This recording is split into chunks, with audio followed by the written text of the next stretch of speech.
नमस्कार मित्रांनो, माझं नाव राहुल शिंदे आणि आज आपण बघणार आहोत फंडामेंटल्स ऑफ थर्मोडायनामिक्स. थर्मोडायनामिक्समधला पहिला चॅप्टर. ठीक आहे, MSBTच्या अंडर जो आपला सिलेबस आहे थर्मोडायनामिक्सचा, तर त्यामधला पहिला चॅप्टर आहे आपला फंडामेंटल्स ऑफ थर्मोडायनामिक्स. ठीक आहे, तर थर्मोडायनामिक्स काय हे पहिलं आपण जाणून घेऊ. ठीक आहे, तर थर्मोडायनामिक्स म्हणजे काय की फिजिक्सची एक अशी ब्रांच ज्याच्या अंडर आपण वर्क, हीट या सगळ्या ज्या गोष्टी असतो, या सगळ्या गोष्टींचा स्टडी ज्यावेळेस करतो तर त्यावेळेस आपण म्हणतो की ह्या सगळ्या गोष्टींचा जो स्टडी तो ज्या सब्जेक्टच्या अंडर येतो तर त्या सब्जेक्टला आपण म्हणतो थर्मोडायनामिक्स. ठीक आहे, तर व्हॉट इज थर्मोडायनामिक्स? थर्मोडायनामिक्सबद्दल आपण बघितलं, it is the branch of physics which deals with the study of heat and energy interaction with in the system और विथ द सिस्टीम. ठीक आहे, म्हणजे आपण कोणत्याही एखाद्या गोष्टीचा जर ज्यावेळेस स्टडी करत असाल त्या ठिकाणी त्या सिस्टीममध्ये किती हीट ॲड होते किंवा त्या सिस्टीममध्ये किती वर्क ॲड होते किंवा सिस्टीममधून किती हीट बाहेर पडते किंवा वर्क किती बाहेर पडते किंवा हीटचं वर्कमध्ये ट्रान्सफर कसं होतं, या सगळ्या गोष्टींचा ज्या ठिकाणी स्टडी केला जातो तर त्या ठिकाणी आपण म्हणतो की तो थर्मोडायनामिक्स सब्जेक्ट आहे. ठीक आहे, तर हिस्ट्री बघू आपण. तर बघा मित्रांनो, 1650मध्ये काय झालं की एक सायंटिस्ट होता, त्याने काय केलं, दोन असे स्पेरिकल बॉल घेतले आणि ते बॉल एकमेकांना असे जॉईन केल्यानंतर त्यांनी त्याच्यामधलं एअरचं जे प्रेशर, ठीक आहे, ते एअर जे ती काढून घेतली, त्यामुळे त्याच्यामध्ये एक व्हॅक्यूम प्रेशर क्रिएट झालं आणि व्हॅक्यूम प्रेशर क्रिएट झाल्यानंतर ते जे दोन बॉल आहेत तर ते एकमेकांना असे चिटकले गेले आणि त्यानंतर मग त्याने काय केलं, दोन्ही साईडला काय केलं, प्रेशर अप्लाय केलं आणि मग ते बॉल सेपरेट करायचा ट्राय केला आणि त्या पूर्ण याचा त्याने त्या सिस्टीमचा पूर्ण स्टडी केला. ठीक आहे, तर मग आणि नंतर त्याने असं ठरवलं की आपण हा सगळा जो स्टडी, या सगळ्या स्टडीचा एक सेपरेट सब्जेक्ट बनवू आणि त्यापासून आपला थर्मोडायनामिक्स हा सब्जेक्टचा म्हणजे आपण म्हणू शकतो की त्या सब्जेक्टचा एक उगम झाला. ठीक, तर बघा, कोणताही सब्जेक्ट जर शिकायचा असेल आपल्याला तर आपल्याला सर्वात प्रथम बेसिक गोष्टी ज्या असतात तर त्या माहिती पाहिजे. तर थर्मोडायनामिक्सच्या बाबतीत जर विचार करा तर थर्मोडायनामिक्समध्ये बेसिक गोष्ट सगळ्यात महत्त्वाची आणि इम्पॉर्टंट गोष्ट आहे तर ती म्हणजे प्युअर सबस्टन्स. ठीक आहे, ज्यावेळेस पण तुम्हाला म्हणून महत्त्वाचे आणि इम्पॉर्टंट तर त्यावेळेस नक्की तुम्ही ती नोट डाऊन करून घ्या, कारण त्याची एक तर तुम्हाला डेफिनेशन एक्झाममध्ये फिक्स पडणार किंवा ती तुम्हाला तिथून पुढे त्या सब्जेक्टमध्ये शेवटच्या टॉपिकपर्यंत तो जो पॉईंट तुम्हाला काम आहे. ठीक आहे, तर महत्त्वाचा पॉईंट आहे प्युअर सबस्टन्स. बघा, आता प्युअर सबस्टन्स म्हणजे काय? प्युअर सबस्टन्स म्हणजे जास्त विचार करायची अजिबात गरज नाही मित्रांनो, एकदम सिंपल डेफिनेशन आहे. ज्या सबस्टन्सचं chemical composition throughout the system constant असतं. The substance which have constant chemical composition throughout the system. म्हणजे काय? आता बघा, फॉर एक्झाम्पल तुम्ही एक ट्यूब घेतली. ठीक आहे, त्या ट्यूबमध्ये काय केलं, वॉटर फिलअप केला असं. ठीक आहे, आता वॉटर जर फिलअप केलं तर वॉटरचा हा सरफेस घेतला आणि हा सरफेस घेतला. ठीक आहे, आता ह्या सरफेसचं वॉटर जर तुम्ही फॉर एक्झाम्पल असं अज्यूम करा की बाहेर काढलं. ठीक आहे, नंतर त्याचं टेम्परेचर मेजर केलं, ह्या सरफेसचं वॉटर बाहेर काढलं, त्याचं टेम्परेचर मेजर केलं, ह्या सरफेसचं वॉटर पिऊन बघितलं, तुम्ही टेस्ट करून बघितलं, ह्या सरफेसचं वॉटर तुम्ही टेस्ट करून बघितलं, म्हणजे टॉपचं आणि बॉटमचं. तर काय तुम्हाला असं वाटलं की यार थ्रू आउट ते काय सारखंच आहे. त्यानंतर मिडलचं काढलं, ते पण सारखंच आहे. आपण असं म्हणू शकतो की याचं थ्रू आउट केमिकल कॉम्पोजिशन काय सेम. असा कोणताही सबस्टन्स असेल ज्याचं through out chemical composition same असतं त्याला म्हणतो आपण प्युअर सबस्टन्स. आता जर तुम्ही म्हणाल एअर, बरोबर, एअरमध्ये तर खूप सारे मिक्सचर वगैरे तर ते प्युअर सबस्टन्स आहे का नाही, तर आपण म्हणू शकतो की एअर हा काही पर्सेंटेजमध्ये आपण त्याला निग्लिजिबल जर केलं, काही मायनर गोष्टी जर निग्लिजिबल केलं तर आपण असं म्हणू शकतो की एअरसुद्धा एक प्युअर सबस्टन्स आहे. ठीक आहे, एअरसुद्धा एक प्युअर सबस्टन्स आहे. सपोज तुम्ही एक बॉटलमध्ये वॉटर घेतलं, त्या वॉटरमध्ये एखादा कलर मिक्स केला, नंतर प्रॉपरली शेक केलं त्याला आणि थ्रू आउट जर बघितलं आपण की तो कलर जो युनिफॉर्मली त्यामध्ये पसरलेला आहे, तर आपण असं म्हणू शकतो की ठीक आहे, ते जे वॉटर आणि जे कलर मिक्स झाले ते काय आहे, प्युअर सबस्टन्स आहे. म्हणजे प्युअर सबस्टन्स म्हणजे असं फक्त एकच पर्टिक्युलर एकाच मॉलिक्युलचा तो पदार्थ असेल असं काही नाही.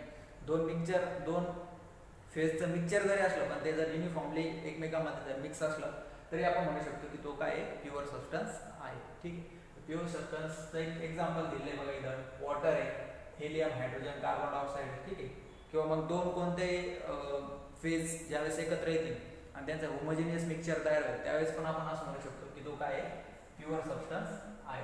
ठीक आहे, प्युअर सबस्टन्स नेहमी लक्षात ठेवा, chemical composition throughout the system is called as the pure substance. ठीक आहे, प्युअर सबस्टन्स पहिला पॉईंट झाला आपला, सेकंड झाला, थर्ड पॉईंट झाला प्युअर सबस्टन्स. ठीक आहे, आता फोर्थ पॉईंट बघू आपण, सिस्टीम, सराउंडिंग आणि बाउंड्री. सिस्टीम, सराउंडिंग आणि बाउंड्री. ठीक आहे, सर्वात पहिले बघू आपण सिस्टीम म्हणजे काय असते. बघा आता ज्यावेळेस पण तुम्ही थर्मोडायनामिक्समध्ये कोणत्याही एखाद्या गोष्टीचा स्टडी करता तर त्या गोष्टीला तुम्ही काय म्हणता, सिस्टीम म्हणता. आता फॉर एक्झाम्पल तुम्ही, तुमच्याकडे टू व्हीलर आहे फॉर एक्झाम्पल, आणि तुम्ही तुमच्या टू व्हीलरचं जे इंजिन आहे, ठीक आहे, तुमच्या टू व्हीलरचं जे इंजिन आहे, पिस्टन सिलेंडर अरेंजमेंट असे, ठीक आहे, हे इंजिनचा तुम्ही स्टडी करताय. ठीक आहे, आता काय, हे पिस्टन अप डाऊन होणार या ठिकाणी, हे रोटरी मोशन होणार, असं काहीतरी स्टडी करताय तुम्ही. या ठिकाणी एनर्जी आउटपुट, एनर्जी इनपुट देणार, वर्क आउटपुट तुम्हाला भेटणार, असं तुम्ही काहीतरी स्टडी केला तर तुम्ही असं म्हणू शकता की ही जी पूर्ण गोष्ट आहे, ठीक आहे, ही जी पुरी थिंग्स आहे that which are under study, त्याला आपण काय म्हणू शकतो, सिस्टीम. म्हणजे कोणत्याही गोष्टीचा ज्या ठिकाणी तुम्ही थर्मोडायनामिकली विचार करता, स्टडी करता, त्यावेळेस आपण म्हणू शकतो की ती जी थिंग आहे, ठीक आहे, ती जी गोष्ट आहे जी अंडर स्टडी आहे तर तिला काय म्हणतो आपण, सिस्टीम म्हणतो. ठीक आहे, तर सिस्टीम म्हणजे काय, the things which are under study of thermodynamics, त्याला काय म्हणतो आपण, सिस्टीम. ठीक आहे, नेक्स्ट आहे सराउंडिंग. ठीक आहे, सराउंडिंगच्या आधी आपण बघूया बाउंड्री. ठीक आहे, सराउंडिंगच्या आधी काय बघू आपण, बाउंड्री. आता फॉर एक्झाम्पल या ठिकाणी एक अशी सिस्टीम आहे, ठीक आहे, आणि या सिस्टीमचा जो मधला भाग आहे याचा काय करताय तुम्ही, स्टडी करता. ठीक आहे, आणि ज्या पण गोष्टीचा तुम्ही थर्मोडायनामिक्स स्टडी करता तिला म्हणतात सिस्टीम. आपण याचा स्टडी करतोय म्हणून याला नाव देऊ आपण सिस्टीम. आणि सिस्टीमच्या भोवतीची बाउंड्री आखलेली, ठीक आहे, सिस्टीमच्या भोवती जी इमेजिनरी बाउंड्री असते की जिच्या अंडर तुम्ही पूर्ण स्टडी करणार आहे तिला म्हणू आपण बाउंड्री. तिला काय म्हणू आपण, बाउंड्री. किंवा तुम्ही असंही म्हणू शकता, सिस्टीमला जी एन्व्हायरमेंट पासून सेपरेट करते अशी कोणती इमॅजिनरी लाईन असेल तर तिला काय म्हणणार तुम्ही, तिला काय म्हणणार तुम्ही, बाउंड्री. ठीक आहे, आणि बाउंड्रीच्या बाहेर जे पण सराउंडिंग एन्व्हायरमेंट आहे त्याला काय म्हणणार आपण, सराउंडिंग. जे पण काय एन्व्हायरमेंट आहे त्याला काय म्हणणार आपण, सराउंडिंग. ठीक आहे, सिस्टीम, बाउंड्री आणि सराउंडिंग. म्हणजे फॉर एक्झाम्पल इंजिन आहे, इंजिन एक सिस्टीम झाली, इंजिनची आउटर कव्हर आहे ती एक बाउंड्री झाली, आणि आउटर कव्हरच्या बाहेरचं जे टोटल एन्व्हायरमेंट आहे, मग ते गाडीची बॉडी असेल किंवा मग थ्रू आउट आपलं जे एन्व्हायरमेंट असेल त्याला काय म्हणणार आपण, सराउंडिंग म्हणणार. ठीक आहे, तीन गोष्टी तुमच्या लक्षात आल्या असं. पुन्हा एकदा सांगतो मी, सिस्टीम म्हणजे काय, ज्या पण गोष्टीचा आपण स्टडी करणार आहे थर्मोडायनामिकली तिला म्हणणार आपण सिस्टीम. त्यानंतर ती सिस्टीम ज्यावेळेस आपण एन्व्हायरमेंट पासून ज्या पण बाउंड्रीने सेपरेट केली जाते, ठीक आहे, ज्या पण इमॅजिनरी लाईनने सेपरेट केली जाते तिला म्हणणार आपण बाउंड्री.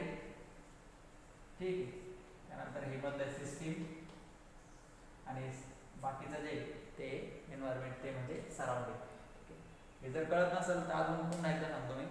फॉर एक्झाम्पल आपलं क्रिकेट, ठीक आहे, क्रिकेटमध्ये जे मधलं स्टेडियम मधले जे प्लेयर्स वगैरे जे खेळत असतात ज्या ग्राउंडवर त्याला म्हणून आपण सिस्टीम, ज्या ठिकाणी पूर्ण आपला स्टडी चालू असतो.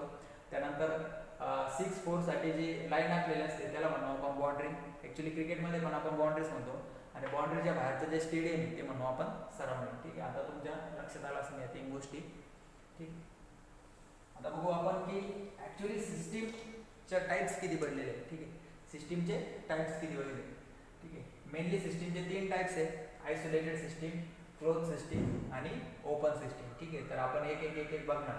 तर आयसोलेटेड सिस्टीम म्हणजे काय बघा, ज्या सिस्टीममध्ये आपण मास आणि हीट ह्या दोन्हींचं ट्रान्सफर किंवा एक्सचेंज होत नाही त्या सिस्टीमला काय म्हणतो आपण, isolated system. The system in which neither mass nor heat can be transfer, आपण त्याला म्हणू आयसोलेटेड सिस्टीम. आता याचं जर एक्झाम्पल द्यायचं जर ठरलं तर आपण जो थर्मस असतो बघा त्याच्यामध्ये चहा ठेवत असतो, जो की कंटिन्युअसली काय असतो. ठीक आहे, ही थर्मसची बॉटल आहे, याच्यामध्ये आपण जर चहा टाकला तर तो कंटिन्युअसली गरम असतो. ठीक आहे, म्हणजे काय, याच्यामधून हीटही बाहेर ट्रान्सफर होत नाही, आणि हे जे चहाचं मास आहे, म्हणजे फॉर एक्झाम्पल तुम्ही 2 कप चहा याच्यात जर टाकला आणि ज्यावेळेस तुम्ही त्याच्यातून बाहेर काढणार त्यावेळेस पण तो काय असणार आहे, 2 कपच असणार. ठीक आहे, म्हणजे काय, समजा 50 डिग्री सेल्सिअसचा 2 कप चहा जर तुम्ही थर्मसमध्ये टाकला आणि 2 तासानंतर जर काढला तर तो 2 कपच भरणार आणि 50 डिग्री सेल्सिअसच भरणार. अशा सिस्टीमला म्हणून आपण आयसोलेटेड सिस्टीम. म्हणजे काय, ज्या सिस्टीममध्ये मासही ट्रान्सफर होत नाही आणि हीटही ट्रान्सफर होत नाही, त्याला म्हणणार आपण आयसोलेटेड सिस्टीम. ठीक आहे. त्याचं एक थर्मस एक एक्झाम्पल आहे जे की आपण डे टू डे लाईफमध्ये बघत असतो. चहा गरम ठेवण्यासाठी आपण थर्मसचा यूज करत असतो. त्याला साईडला इन्सुलेशन प्रोव्हाइड केले असतं. त्या इन्सुलेशनमुळे काय होतं, जी सराउंडिंगची जी हीट आहे आणि मधली जी हीट आहे ती काय एकमेकांमध्ये एक्सचेंज अशी केल्या जात नाही. ठीक आहे. ती प्रोहिबिटेड होते इन्सुलेशन प्रोव्हाइड केल्यामुळे. ठीक आहे. नेक्स्ट बघू आपण क्लोज सिस्टीम. कोणती सिस्टीम? Close system. आता क्लोज सिस्टीम म्हणजे काय?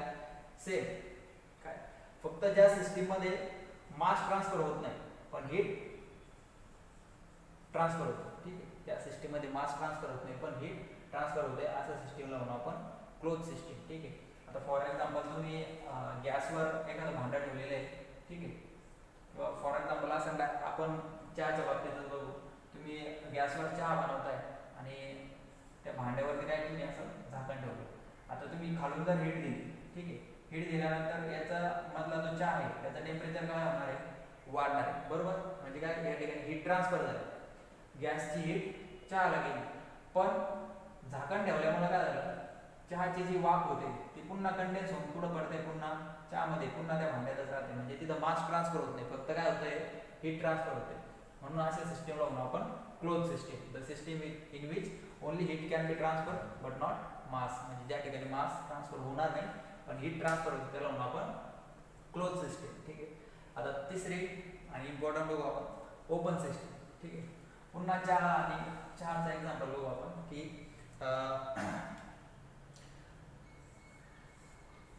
तुम्ही असं भांड्यामध्ये चहा बनवताय आणि खालून गॅसने काय देत आहे, त्याला हीट देत आहे. ठीक आहे. त्याला हीट सप्लाय करताय. ठीक आहे. आता यावेळेस काय केलं, क्लोज सिस्टीम मध्ये तुम्ही याच्यावर झाकण ठेवलं. आता ओपन सिस्टीम मध्ये तुम्ही काय केलं, त्याच्यावर झाकण काढून टाकलं. आता यावेळेस काय होईल, जेवढी तुम्ही हीट सप्लाय करणार तेवढे याचं टेम्परेचर वाढणार, म्हणजे हीट या ठिकाणी ट्रान्सफर होते. ठीक आहे. या ठिकाणी हीट ट्रान्सफर होते. पण आता हीट सप्लाय केल्यामुळे काय होते, या ठिकाणचा जो चहा आहे, ठीक आहे, त्याचं इव्हॅपोरेशन व्हायला लागलं आणि त्याचं जे मास आहे ते सराउंडिंगला ट्रान्सफर होतं. म्हणजे या ठिकाणी मास पण ट्रान्सफर होतं. ठीक आहे. अशी सिस्टीम ज्याच्यामध्ये मास पण ट्रान्सफर होतं आणि हीट पण ट्रान्सफर होतं, त्या सिस्टीमला म्हणू आपण ओपन सिस्टीम. ठीक आहे. पुन्हा एकदा बघू आपण तीन system: isolated system, close system आणि ओपन सिस्टीम. आयसोलेटेड सिस्टीम म्हणजे ज्या सिस्टीममध्ये मासही ट्रान्सफर होणार नाही आणि एनर्जी पण ट्रान्सफर होणार नाही, त्याचं मास आणि जी एनर्जी ती कॉन्स्टंट राहणार सिस्टीमची. नंतर बघू आपण क्लोज सिस्टीम, ज्या सिस्टीममध्ये मास कॉन्स्टंट राहणार पण एनर्जी ट्रान्सफर होईल, त्याला म्हणू आपण क्लोज सिस्टीम. आता बघू ओपन सिस्टीम. ओपन सिस्टीम म्हणजे काय, ज्या ठिकाणी मासही ट्रान्सफर होईल आणि हीटही ट्रान्सफर होईल, त्याला म्हणू आपण ओपन सिस्टीम. ठीक आहे. यानंतर आता आपण पुन्हा मी बोर्ड रब करून पुन्हा लिहितो आणि पुन्हा पुढचे पॉईंट एक्सप्लेन करतो. या शब्दावरूनच आपल्या लक्षात येतं की फॉर एक्झाम्पल एखादा पर्सन आहे. ठीक आहे. त्या पर्सनकडं आपण असं अजून करू की 10 करोड एवढे त्या पर्सनकडं रुपीज आहे. ठीक आहे. मग आपण असं म्हणू शकतो की त्या पर्सनचं काय 10 करोड एवढी त्याचीवाली प्रॉपर्टी आहे. सेम तसंच आहे, फक्त थोडंसं वेगळ्या गोष्टी होतात त्याच्यामध्ये. बघा, अशी गोष्ट की जी आपण ऑब्झर्व करू शकतो. ठीक आहे. ठीक आहे. जी आपण बघू शकतो किंवा मग जी आपण मोजू शकतो, अशा गोष्टीला आपण काय म्हणणार आहे, प्रॉपर्टी. आता या प्रॉपर्टी काय, सिस्टीम बद्दलच्या प्रॉपर्टी. आता सिस्टीम बद्दल आपण थर्मोडायनामिक्सचा जर विचार केला तर सिस्टीम मध्ये कोणकोणत्या प्रॉपर्टी येतील बघा. प्रेशर येणार आहे, त्या ठिकाणी टेम्परेचर येणार आहे, व्हॉल्यूम येणार आहे, डेन्सिटी येणार आहे, एन्थॅल्पी येणार आहे, एन्ट्रोपी येणार आहे.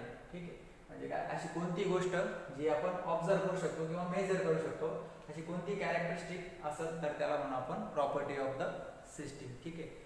तर ऑब्झर्वेबल और measurable characteristic of the system is called as the property of the system. तुमच्या एक्झाम्पलवरून लक्षात आलंच असेल की एखादी गोष्ट असेल तर तिच्याबद्दल ज्या सगळ्या काही गोष्टी तिच्या रिलेट करतात, तिला डिफाईन करतात, त्याला म्हणणार आपण प्रॉपर्टी ऑफ द सिस्टीम. ठीक आहे. तर प्रॉपर्टीचे दोन टाईप पडलेले आहेत, एक इंटेन्सिव्ह आणि दुसरा आहे एक्सटेन्सिव्ह. आता नावामध्ये बघा कसं लक्षात ठेवायचं. इंटेन्सिव्ह मध्ये स्टार्टिंगला येतो इन. ठीक आहे. इंटेन्सिव्ह स्टार्टिंग मध्ये काय येतो IN इन, त्याच्यावरून लक्षात ठेवायचं. इंडिपेंडंट. ठीक आहे. आणि दुसरा असतो नॉट. पहिले इंडिपेंडंट आणि दुसरे depends on. Extensive property. Independent आणि इंटेन्सिव्ह याच्यामध्ये स्टार्टिंगला इन येतो, त्याच्यावरून ते लक्षात ठेवा. आता बघा, इंटेन्सिव्ह प्रॉपर्टी म्हणजे काय, the property which is independent of the system. म्हणजे काय, अशा गोष्टी, अशा कॅरेक्टरिस्टिक्स ज्या की सिस्टीमच्या प्रॉपर्टीवर, ज्या की सिस्टीमवर डिपेंड नाही, जे सिस्टीमच्या मासवर डिपेंड नाही, त्याला काय म्हणणार आपण इंटेन्सिव्ह प्रॉपर्टी. ठीक आहे, independent of the mass of the system is called as intensive property. म्हणजे अशा कॅरेक्टरिस्टिक ज्या सिस्टीमच्या मासवर डिपेंड नाही त्याला म्हणणार आपण इंटेन्सिव्ह प्रॉपर्टी, आणि ज्या मासवर डिपेंड आहेत त्याला म्हणणार आपण एक्सटेन्सिव्ह प्रॉपर्टीज. बघा आता याचं एक्झाम्पल देतो मी तुम्हाला.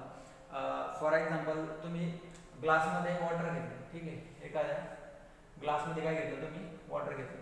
आता या ग्लासमधल्या वॉटरला जर तुम्ही अर्धा ग्लास सेपरेट पुन्हा अर्धा ग्लास जर सेपरेट केला, ठीक आहे, तर पूर्ण भरलेला ग्लास आहे याला 2 सेपरेट ग्लासमध्ये ओतलं तुम्ही. ठीक आहे, तर ओतल्यानंतर या दोन्ही ह्या ठिकाणी ज्यावेळेस तो पहिल्या ग्लासमध्ये होता त्या ठिकाणी त्याचं प्रेशर आणि ह्या 2 ग्लासमधले जे वॉटर ओतलंय आपण त्यामधलं प्रेशर सारखंच असेल. याचा अर्थ काय, ती इंटेन्सिव्ह प्रॉपर्टी झाली. त्यानंतर त्याचं टेम्परेचर मेजर केलं, या ठिकाणी जर 25 डिग्री होतं या ठिकाणी बी 25 डिग्री. ठीक आहे, आता याचं एक्झाम्पल द्यायचं जर ठरलं तर आपण घरी चहा बनवतो. चहा बनवल्यानंतर आपण सपोज जर तो चहा 2 वेगवेगळ्या कपामध्ये ओतला, एका कपामध्ये जास्त होतला आणि एका कपामध्ये कमी होतला, तर त्या दोन्हीचं टेम्परेचर काय असणार आहे, सेम असणार. म्हणजे काय, ते दोन्ही आपल्याला सारखाच गरम लागतो चहा. याचा अर्थ काय, ती मासवर डिपेंड आहे का ती प्रॉपर्टी, नाही. म्हणजे आपण म्हणू शकतो की ती कोणती प्रॉपर्टी आहे, इंटेन्सिव्ह प्रॉपर्टी. त्यानंतर डेन्सिटी. डेन्सिटी काय असते की त्याच्यामध्ये घनता किती, मास पर युनिट व्हॉल्यूम, त्याच्यावाले मॉलिक्युल्स किती जवळ आहे त्याला म्हणतो आपण डेन्सिटी. ठीक आहे, नेक्स्ट बघू आता extensive property which depend on the system. म्हणजे काय, जी की सिस्टीमवर डिपेंड आहे. आता बघा पहिलं आहे व्हॉल्यूम. व्हॉल्यूम म्हणजे काय, घनफळ. मराठीत आपण त्याला घनफळ म्हणतो. सपोज मी जर या ठिकाणी एक क्यूब काढला, ठीक आहे, या ठिकाणी एक क्यूब काढला असा आणि या क्यूबमध्ये सगळे असे मॉलिक्युल्स भरलेले आहे सिस्टीमचे. ठीक आहे, आता जर मी या क्यूबमधून जर मास सेपरेट केलं, ठीक आहे, ठीक आहे, या क्यूबमधून जर असे छोटे छोटे छोटे छोटे क्यूब जर काढून घेतले तर या क्यूबचं जे क्षेत्रफळ आहे, ठीक आहे, या क्यूबचं जे व्हॉल्यूम घनफळ जे आहे ते कमी होईल. म्हणजे क्यूब मोठा होता आता छोटा झाला, याचा अर्थ व्हॉल्यूम काय झाला, कमी झाला. याचा अर्थ काय की ही जी प्रॉपर्टी व्हॉल्यूम, ही जी प्रॉपर्टी ती मासवर डिपेंड आहे. त्याचा अर्थ मास काढला किंवा मास त्याच्यामध्ये ऍड केलं तर त्या गोष्टी चेंज होतात, ते कॅरेक्टरिस्टिक चेंज होतं. म्हणजे कमी जास्त होतं, व्हॉल्यूम कमी जास्त होतं, एन्थॅल्पी कमी जास्त होते, एनर्जी जी असते, ठीक आहे, त्या एन्थॅल्पीचं एक युनिट आहे ते एनर्जीचं, एन्थॅल्पी एन्ट्रॉपी. ठीक आहे, ते डिफाईन करण्यासाठी आपण पुढे शिकणारच आहोत. तर अशा प्रॉपर्टी ज्या की मास ऍड केल्यानंतर किंवा मास काढून घेतल्यानंतर चेंजेस होतात त्याला म्हणतो आपण extensive property. The property which depends on the mass of the system is called as extensive, which independent on the system is called as intensive property. ठीक आहे, इथे पॉइंट झाला. नेक्स्ट पॉइंट बघू आपण स्टेट. स्टेट म्हणजे काय, exact condition of the substance. State म्हणजे अशा कोणत्याही 2 कॅरेक्टरिस्टिक्स, अशा कोणत्याही 2 प्रॉपर्टीज आपण ज्यावेळेस घेतो आणि त्या घेतल्यानंतर जर आपण त्याला ग्राफवर प्लॉट केलं आणि जर ग्राफवर प्लॉट केल्यानंतर जर आपल्याला जर ते आपल्या सिस्टीमचे एक्झॅक्ट कंडिशन जर सांगत असेल, ठीक आहे, सिस्टीमचे एक्झॅक्ट कंडिशन जर सांगत असेल तर त्याला म्हणू आपण स्टेट ऑफ द सिस्टीम. याचं एक्झाम्पल बघा. फॉर एक्झाम्पल तुम्ही पाणी उकळवता एखाद्या भांड्यामध्ये आणि उकळवल्यानंतर त्याचं प्रेशर आहे सपोज 2 बार आणि त्याचं व्हॉल्यूम आहे सपोज 1 मीटर क्यूब. ठीक आहे, मग याच्यावरून तुम्ही तो पॉईंट प्लॉट केला की ती जी स्टेट आहे तर ती या ठिकाणी असणार. नंतर पुन्हा तुम्ही प्रेशर वाढवलं, त्यानंतर व्हॉल्यूम वाढवलं, नंतर ते फॉर एक्झाम्पल 3 आणि जर व्हॉल्यूम केलं 2, ही झाली दुसरी स्टेट, ही झाली पहिली स्टेट, ही झाली दुसरी स्टेट.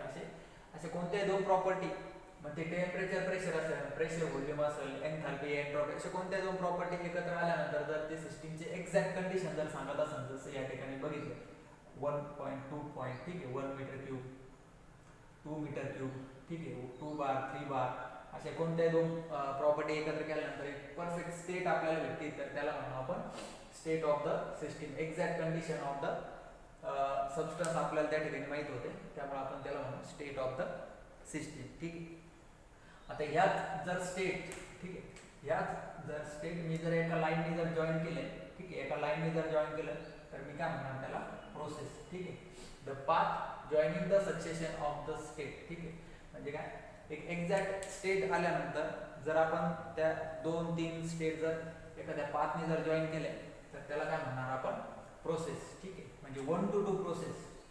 आपण असं ज्यावेळेस रीड करू किंवा ज्यावेळेस स्टडी करू तर त्यावेळेस आपण असं म्हणत असतो ही प्रोसेस फ्रॉम 1 to 2 म्हणजे एका पॉईंट पासून दुसऱ्या पॉईंट पर्यंत ही प्रोसेस झालेली आहे. ठीक आहे, म्हणजे कोणत्याही दोन स्टेट ज्यावेळेस आपण एका लाईनने किंवा एका पाथने ज्यावेळेस जॉईन करू त्याला म्हणणार आपण प्रोसेस. आणि हे खूप सारे पाथ एकत्र करून जर आपण अशी प्रोसेस तयार केली, ठीक आहे, अशी सायकल तयार केली की जेणेकरून,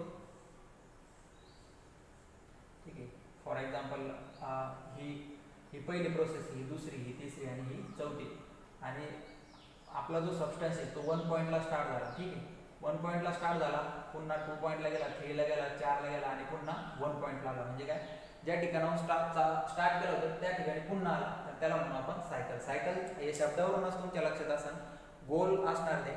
ठीक आहे, गोल गोल गोल गोल जसे आपले सायकलचे पॅडल असतात, पुन्हा इनिशियल पोझिशनला असतात, पुन्हा आपण पॅडल मारल्यानंतर पुन्हा इनिशियल पोझिशनला, सेम त्याच पद्धतीनं ज्यावेळेस आपण सिस्टीम, ज्यावेळेस एखादी सायकल किंवा एखादी प्रोसेस ज्यावेळेस स्टार्ट करू त्यावेळेस ज्यावेळेस त्या सगळ्या प्रोसेस कंप्लीट होईल, पुन्हा तो काय इनिशियल स्टेटला येईल, तर त्याला म्हणू आपण सायकल. ठीक आहे, तर ह्या खूप महत्त्वाच्या गोष्टी होत्या, हे सगळ्या तुम्ही नोट डाऊन करून घ्या.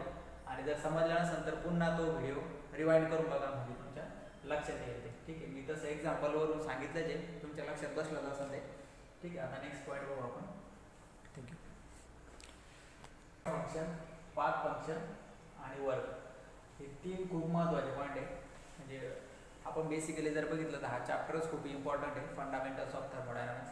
हा चॅप्टर जर तुम्हाला समजला तर तुम्हाला पूर्ण थर्मोडायनामिक्स समजेल, कारण ह्या पूर्ण बेसिक गोष्टी ज्या की थर्मोडायनामिक्स समजण्यासाठी खूप महत्त्वाच्या आहेत. तर बघू पहिल्यांदा पॉईंट फंक्शन. तर पॉईंट फंक्शन म्हणजे काय, property depends on the state. म्हणजे काय, अशी प्रॉपर्टी जी की एखादी स्टेट डिफाईन करू शकते. फॉर एक्झाम्पल आपण असं म्हणलं की एका बॉटलमध्ये वॉटर आहे जे की 2 बार एवढ्या प्रेशरला आहे आणि त्याचं टेम्परेचर आहे फॉर एक्झाम्पल 100 डिग्री सेल्सिअस. ठीक आहे, मग याच्यावरून आपण असं डिफाईन करू की हा पॉईंट आपल्याला भेटला. त्यानंतर 4 बार एवढ्या प्रेशरला आहे आणि 150 डिग्री सेल्सिअस आहे. ठीक आहे, असे 2 पॉईंट आपण घेतले. आता या ठिकाणी जर बघितलं, आपण जर पॉईंट 1ला गेलो, ठीक आहे, आपण जर पॉईंट 1ला गेलो तर आपल्याला काय भेटतं, या ठिकाणी प्रेशर किती भेटतं, 2 बार भेटलं. म्हणजे आपल्याला एक्झॅक्ट ते तिची प्रॉपर्टी, ठीक आहे, तिची प्रॉपर्टी, तिची ही जी स्टेट आहे, स्टेट नंबर 1, तर एक्झॅक्ट आपल्याला त्याची व्हॅल्यू भेटते. तर आपण म्हणू शकतो की अशा गोष्टी किंवा असे कॅरेक्टरिस्टिक जे की एक्झॅक्ट स्टेट डिफाईन करू शकतं, तर त्याला म्हणू आपण पॉईंट फंक्शन. म्हणजे ते एका पर्टिक्युलर पॉईंट, स्टेटच्या एका पर्टिक्युलर पॉईंटने सुद्धा डिफाईन होऊ शकतात, त्याला म्हणू आपण पॉईंट फंक्शन. मग ते व्हॉल्यूम झालं, टेम्परेचर झालं, प्रेशर झालं, ठीक आहे, या सगळ्या गोष्टी काय आहेत, पॉईंट फंक्शन. ठीक आहे, आता बघू आपण पाथ फंक्शन. पाथ फंक्शन काय, जे पाथवर डिपेंड आहे. जसं पॉईंट फंक्शन पॉईंटवर डिपेंड आहे, एका म्हणजे एक पॉईंट जो स्टेट असतो त्या स्टेटवर डिपेंड आहे. तसं पाथ फंक्शन काय, त्या सिस्टीमने कोणता पाथ फॉलो केलेला आहे त्याच्यावर डिपेंड आहे, त्याला म्हणू आपण पाथ फंक्शन. आता बघा वर्क. आता जर याचं प्रॅक्टिकली जर बघायला गेलं तर बघा, फॉर एक्झाम्पल तुम्ही तुमच्या घरी आहे, त्यानंतर घरापासून तुम्ही बस स्टँडपर्यंत गेला, बस स्टँडपासून कॉलेजमध्ये आला. ठीक आहे, तर हे 3 स्टेप तुम्ही फॉलो केले. आता जर तुम्ही घरापासून बस स्टँडपासून स्कूल असा हा जर पाथ फॉलो केला, ठीक आहे, फॉर एक्झाम्पल असं आपण अजून करू की इथे काय बस स्टँड आहे, इथं तुमचं स्कूल आहे, इथं तुमचं घर आहे, होम. ठीक आहे, त्यानंतर होम. ठीक आहे, आता जर तुम्ही होमपासून बस स्टँडपर्यंत गेला, बस स्टँडपासून स्कूलपर्यंत गेला, तर तुम्हाला हा पाथ जर फॉलो केला तुम्हाला जास्त वर्क प्रोव्हाइड करावं लागतं. ठीक आहे, जास्त चालावं लागतं. तर तुम्ही डायरेक्ट होमपासून इकडे जर असं शॉर्टकटने गेला स्कूलपर्यंत तर तुम्हाला कमी पाथ चालावं लागलं. म्हणजे काय, वर्क तुम्हाला कमी वर्क त्या ठिकाणी प्रोव्हाइड करावं लागलं. म्हणजे अशी कॅरेक्टरिस्टिक जे की पाथवर, सिस्टीमच्या पाथवर डिपेंड आहे, त्याला म्हणू आपण पाथ फंक्शन. मग वर्क हे काय आहे, पाथ फंक्शन आहे. आता हे एक एक्झाम्पल आहे याचा, आणि थर्मोडायनामिक वर्क आणि ॲक्च्युअल वर्क याच्यामध्ये खूप फरक असतो. हे फक्त एक एक्झाम्पल म्हणून लक्षात ठेवा की तुमच्या लक्षात बसेल की वर्क हा पाथ फंक्शन कसा डिफाईन होते. ठीक आहे, आता बघू आपण वर्कबद्दल आता थोडीशी माहिती घेऊ. आपण बघितलं की पाथ फंक्शन आहे की सिस्टीमने कोणता पाथ फॉलो केला. ठीक आहे, की तो आता वेगवेगळे प्रोसेस असतात जे की आपण पुढे बघणार आहे. तर मग त्यानुसार सिस्टीमने कोणता पाथ फॉलो केला त्यावर जर ते सिस्टीमची कॅरेक्टरिस्टिक जर डिपेंड असेल तर त्याला म्हणू आपण पाथ फंक्शन. मग वर्क हे काय आहे, पाथ फंक्शन. आता या ठिकाणी जर बघितलं तर वर्क म्हणजे काय असतं त्याची, जर आपण थर्मोडायनामिक वर्क जर बघितलं तर हे वर्क आणि आपलं डे टू डे लाईफमधलं वर्क याच्यामध्ये फरक आहे. हे आपलं आपण जे बघतोय तर ते थर्मोडायनामिक वर्क आहे. ठीक आहे. जास्त काही एवढा डिफरन्स नाही, जवळपास बऱ्याच कन्सेप्ट सारख्याच येतात, जे की आपण समजा आपण एखादं काम जर करत असेल तर त्या ठिकाणी जर आपण वेगवेगळे पाथ जर फॉलो केले ते काम करताना तर आपल्याला जास्त वर्क प्रोव्हाइड करावं लागतं. किंवा मग जर शॉर्टकट वे जर जसं मी तुम्हाला सांगितलं शॉर्टकट जर हे केलं तर कमी वर्क प्रोव्हाइड करतं. सेम तसंच आहे थर्मोडायनामिकचे वेगवेगळ्या प्रोसेसेस असतात. ठीक आहे. जसा जसा पाथ फॉलो होईल त्यानुसार वर्कचे जे असतात ते सुद्धा कमी जास्त होतात. तर थर्मोडायनामिक वर्कची डेफिनेशन काय, force moves through a distance किंवा बाउंड्री अंडरगोज डिस्प्लेसमेंट. आता बघितलं आपण जर बघितलं तर तुम्ही इंजिन मध्ये बघितलं असं बघा, या ठिकाणी काय असतं, पिस्टन आणि सिलेंडरची अरेंजमेंट असते. ठीक आहे. हा पिस्टन असतो आणि याच्यामध्ये हा तो सिलेंडर मध्ये असा अप डाऊन असा मूव्ह होत असतो. ठीक आहे. आणि ज्यावेळेस आपण याच्यामध्ये पेट्रोल आणि डिझेल कोणतेही ज्यावेळेस टाकतो आणि याचं बर्निंग करतो तर हाय प्रेशर क्रिएट होऊन हा काय होतं, पिस्टन खालीवरती मूव्ह होतो. म्हणजे काय, या ठिकाणी सिस्टीमची जी बाउंड्री ती काय होते, मूव्ह होते काहीतरी एका पर्टिक्युलर डिस्टन्सने. ठीक आहे. तिथं काहीतरी डिस्प्लेसमेंट होतं.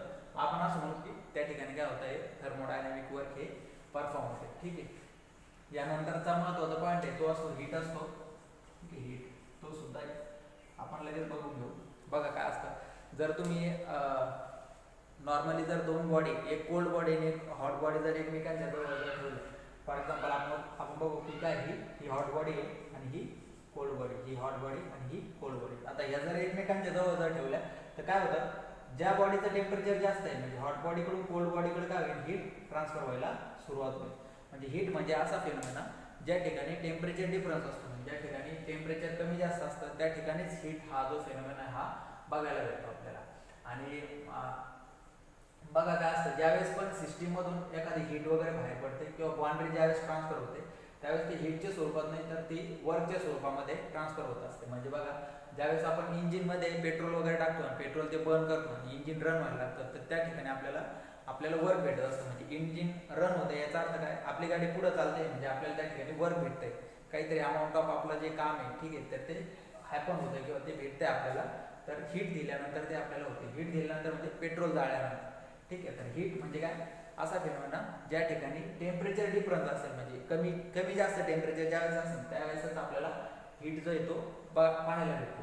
या ठिकाणी म्हणजे हॉट बॉडी आणि कोल्ड बॉडी जर तुम्ही एकमेकांच्या जवळ ठेवला तरी, किंवा मग जर तुम्ही आईस क्यूब जर ठेवला एन्व्हायरमेंटमध्ये किंवा सराउंडिंगमध्ये तर काय काही वेळानं हे आईस क्यूब काय होईल, त्याच्यातली एनर्जी बाहेर पडेल. ठीक, सॉरी, तो एनर्जी ॲब्सॉर्ब करेल, एनर्जी बाहेर नाही पडणार. आईस क्यूब काय करेल, एनर्जी ॲब्सॉर्ब करेल आणि काय होईल, त्याचं मेल्टिंग होते आणि तो त्याचं पूर्ण पाणी होऊन जाईल. ठीक आहे. तर हे काय एक हीटचं एक एक्झाम्पल आहे ज्याच्यावरून तुम्हाला हीट अंडरस्टँड होऊ शकते. ठीक आहे. इथपर्यंत आय थिंक सफिशियंट आहे. नेक्स्ट लेक्चरमध्ये आपण पुन्हा कंटिन्यू करू. थँक्यू.